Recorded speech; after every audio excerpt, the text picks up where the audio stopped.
Hello students. History first chapter. When, where and how. History is broadly divided by scholars into three periods. Now who is a scholar? Scholar is a person who studies and has a lot of knowledge about a particular subject. We also call them as Vidwana or Pandit. Now, the scholars have divided the history into three periods: ancient period, medieval period, and modern period. First one is ancient period. It starts from the time when humans learned to write and ended when King Harshvardhan died around 3500 BCE to 700 CE. Second one is medieval period. It starts from the time when King Harshvardhan died to the time when the British rule got established in India, 700 CE to 1700 CE. Third one is modern period. It starts with the establishment of British rule and ends with India's independence, 1700 CE to 1947. Significant events that shaped the history of medieval India. After Harshvardhan's death in 647 CE, his empire broke up into several warring kingdoms. The rivalry and lack of unity among the rulers of these kingdoms allowed invaders from Central Asia to enter India from the northwest. The Mongols, the Turks, and the Afghans went on to establish vast empires in India. They helped the spread of a new religion called Islam. Then there was a rise and spread of religious movements such as Bhakti and Sufi. The coming of Babur in 1526 CE and the establishment of Mughal rule in India. After that, they ruled for quite a long time. Then there was a decline of Mughal power and regional powers like Sikhs in the north and Marathas in the Deccan took over. Many names of the Indian subcontinent. The Indian subcontinent has been known by different names over the centuries. The names changed over the time, as did the areas these names refer to. For example, the term Hindustan was used by early Arab chroniclers to refer to the land that lay between the river Jhelum and the rivers Yamuna and Ganga. However, today we use it to refer to the entire country. The following table lists the alternative names by which India was known over the years. You can find in the table the name, their references, and the meaning. Key sources of medieval Indian history. The history of medieval India has also been reconstructed by historians with the help of various sources. These sources can be broadly categorized into two groups: archaeological sources and literary sources. Archaeological sources. Archaeological sources include all physical remains of the past, such as coins, monuments, buildings, sculptures, paintings, tools, and musical instruments, which help historians reconstruct that period. Now, archaeological sources are found by archaeologists. Who are archaeologists? An archaeologist is a person who is an expert in scientific study of past remains of history. The first archaeological source is coins.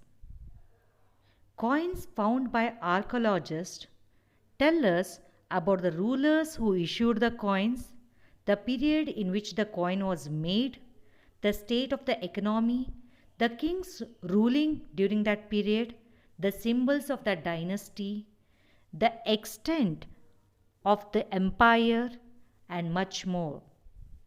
The study of coins is called numismatics. The second category of archaeological sources is monuments and buildings. Forts, palaces, tombs, and places of worship built during the medieval age provide us with a great deal of information about the social, political, and economic conditions of that time. The slide which you are seeing contains a lot of pictures.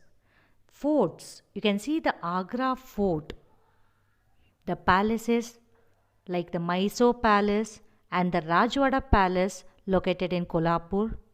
We have tomb, Akbar's tomb, and places of worship like Kailash Nath, Ellora Temple, and Jama Masjid.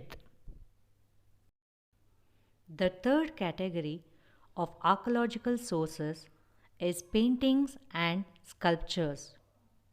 Paintings offer detailed insights into the life of the people, the various styles and different art patterns during the medieval era.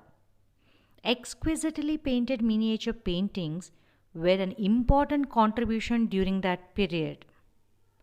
Sculptures.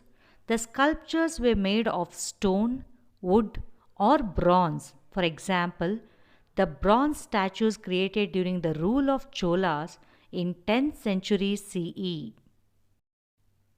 Literary sources. During the medieval period, India witnessed a significant rise in the number and variety of written records. The written records are found in two different types. One is manuscripts and the other is inscriptions. While a great many of them have been lost or destroyed over the years. The first one is manuscripts. Manuscripts are the handwritten documents found on a variety of materials like rock, palm leaves, birch tree bark, cloth, metal plates, bamboo leaves, and paper. Inscriptions are written records on hard surfaces like rock, stone, and metal. Chronicles by court historians. Who is a court historian? A person who studies and writes about the king's court. What is a chronicle? It is a written record of historical events. In short, court historians write chronicles. These chronicles are a rich source of information and are treated as non-reliable. Court historians often noted only the positive aspects of the ruler's reign and neglected the negatives. During that time, calligraphy or decorative writing was commonly used, and these texts were decorated with floral and geometric designs drawn by artists. Here you can find a table stating the book name, author, language, period, and the content. Let's go ahead with the first book, Vikramanaka Devacharita. The author of the book was Bilhana. The book was written in Sanskrit language during 11th century CE. The book comprises of lot of stories of Chalukya king Vikramaditya VI and Atirajendra Chola. The second category of literary sources is biography and autobiography. A biography is a life story of a person's life written by someone else, whereas an autobiography is a life story written by the person himself or herself.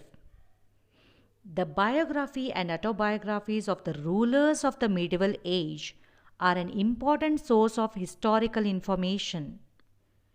You can find a table below. Let's go ahead with one of the example. The book name is Babar-Nama. It was written by Babur himself. As it is written by himself, it is called as autobiography.